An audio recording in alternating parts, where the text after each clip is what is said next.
તારીખ 8 માર્ચ 2003 મહેસાણામાં આશીર્વચનો આપતા પરમ પૂજ્ય પ્રમુખ સ્વામી મહારાજે દેહભાવ ટાળવાની વાતો કરી હતી. વિવેકસાગર સ્વામીએ ખૂબ સુંદર રીતે પ્રહલાદનું આખ્યાન લઈ ભગવાને જરા કહ્યું એમાં જે લાગી ગયું જીવમાં તો ભગવાન સાથે પણ યુદ્ધ કર્યું. આપણો દેહ ભાવ ભગવાન માન્યા છે, આવો મહિમા સમજ્યા છે, પછી તો એનો વિચાર જ ના કરવાનો હોય ને. પણ જ્યાં સુધી દેહ ભાવ છે, કથા કરે, કીર્તન કરે, ભજન કરે, પણ ગુણાત્યાન સ્વામી કહે છે કે આ દેહ હું નહીં એવું મનાય નહીં.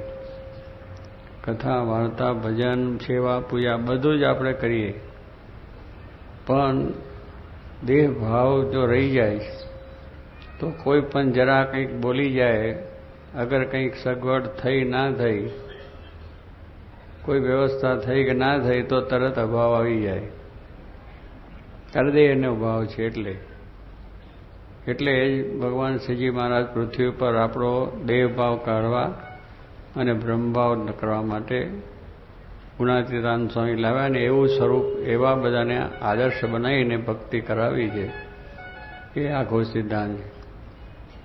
એટલે પ્રહલાદની અંદર એટલો ભાવ હતો એટલે ભગવાન સાથેનું યુદ્ધ કર્યું. પણ પછી જ્યારે એને જ્ઞાન થયું ત્યારે બધું મૂકાઈ જાય છે. પણ એક વખત આપણે આ બધું કરીએ છીએ છતાં આવી જાય, જાણીએ છીએ, સમજીએ છીએ, છતાં આપણામાં આ ભાવથી સત્સંગમાંથી મન પાછું પડી જાય, સત્સંગમાં ઘસારો આવી જાય, એકબીજાના પ્રત્યેના અભાવ થઈ જાય અને આવા બધું ખોટું છે એવું પણ થઈ જાય. તારે જો કહેવાનું શું છે કે જ્યાં સુધી આપણને છે, જ્યાં સુધી દેહને હું કરી માનશે ત્યાં સુધી ભોગ વિલાસ ભાવે.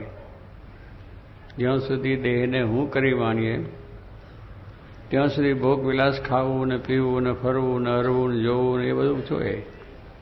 એમાં જરાય કોઈ નિષેધ કરે એટલે તરત એના હામો થઈ જાય, તું શું સમજે એમ. અમે કરીએ છીએ એમાં તમે અમને કહેનાર કોણ? ભાઈ આપણે ભગવાનના રાજી કરવા છે, ભગવાને શરીર આપ્યું છે અને એ શરીરથી આપણે એવું કામ કરવું છે કે ભગવાન રાજી થાય ને આપણો મોક્ષ થાય. વ્યવહાર કરો, એ નોકરી કરો, ધંધો કરો, વ્યવસાય કોઈ પણ કરો, એનો વાંધો નથી, દેશ પરદેશ જાઓ, પણ આપણે એક નિશાન તો હોવું જોઈએ કે ભગવાનની ભક્તિ કરીને ભગવાનને રાજી કરીને એમના ધામમાં જવું છે. એ વાત 100% સાચી છે. એના સિવાય મોક્ષ અને કલ્યાણ છે જ નહીં. શ્રીજી મહારાજ વચનામૃતમાં કહ્યું કે 4 વેદ, ખટશાસ્ત્ર, 18 પુરાણ, ભારત આદિક ઇતિહાસ, ભાગવત, રામાયણ, આ બધા શાસ્ત્રોનું વાંચન કરો. તેની અંદરનો સાર તો એક જ વસ્તુ કર્યો કે ભગવાન ને ભગવાનના સંત કલ્યાણકારી છે. શ્રીજી મહારાજે આ બધા શાસ્ત્રોનો અભ્યાસ કરીને આપણે એક નિચોડ આપી દીધો, તૈયાર વસ્તુ આપી દીધી. આપણે ગોતવા જઈએ કે મોક્ષ શું, પણ મોક્ષની બાબત અહીંયા મહારાજે બતાવી કે આ બધા શાસ્ત્રોનો સાર છે એમ. હવે આપણે શાસ્ત્રોનો કંઈ અત્યારે અભ્યાસ થઈ શકે એમ નથી, કારણ આપણો બધો એટલો બધો વ્યવસાય છે, એટલા બધા બીજી છે કે પ્રવૃત્તિશીલ છે, એટલે ઘડી નવરાશન ના હોય. અહીંયા આવું મંદિર થયું છે તો પણ આપણે ટાઈમ ના મળતો હોય, તો પછી આ બધી વાત તો ક્યાંથી જાણી શકીએ કે વેદમાં શું છે, ઉપનિષદો શું છે, ભાગવતે સાંભળીએ પણ પાછું ચાલ્યું જાય. પણ એમાંથી કંઈક શબ્દો પકડી જાય તો આપણું કામ થઈ જાય. એમાં ભાગવતની અંદર પણ પરીક્ષિતને દેહ ભાવ હતો એટલે એને દુઃખ થયું. ઋષિના આશ્રમમાં ગયા અને ઋષિના આશ્રમ એમ કે રાજા છે, હું એમ આ દેશનો રાજા છું એવું એને અભિમાન હતું. અને રાજાના ભાવથી જાય એટલે એમ કે થોડું સન્માન થવું જોઈએ, સ્વાગત થવું જોઈએ, એની વ્યવસ્થા થવી જોઈએ. હવે ઋષિના આશ્રમમાં ગયા હતા. ઋષિ છે એ ધ્યાનમાં બેઠેલા હતા. ઋષિને એવી કંઈ વાત નથી કે એનું સન્માન કરવું ના કરવું, ભાઈ ભગવાનમાં એકાગ્ર હતા. પણ રાજાને દેહ ભાવ હતો એટલે એમ થયું કે મારું સન્માન થયું નહીં. હવે આપણે બધા અહીંથી યાત્રા કરવા જઈએ છીએ જાત્રા કરવા જઈએ છીએ ત્યાં કંઈ આપણી વ્યવસ્થા બધું થાય છે? પોતાની વાત જ કરે, પૈસા ખર્ચીને જઈએ છીએ, ત્યાં બધી ભેટોય લખાઈએ છીએ, બધા જાત્રા જ્યાં જ્યાં જઈએ છીએ ત્યાં બધું કરીએ છીએ, છતાં કંઈ વ્યવસ્થા હોય ના હોય. સેવા કરીએ, બધું કરીએ તોય નથી, છતાં પણ એનું દુઃખ થતું નથી.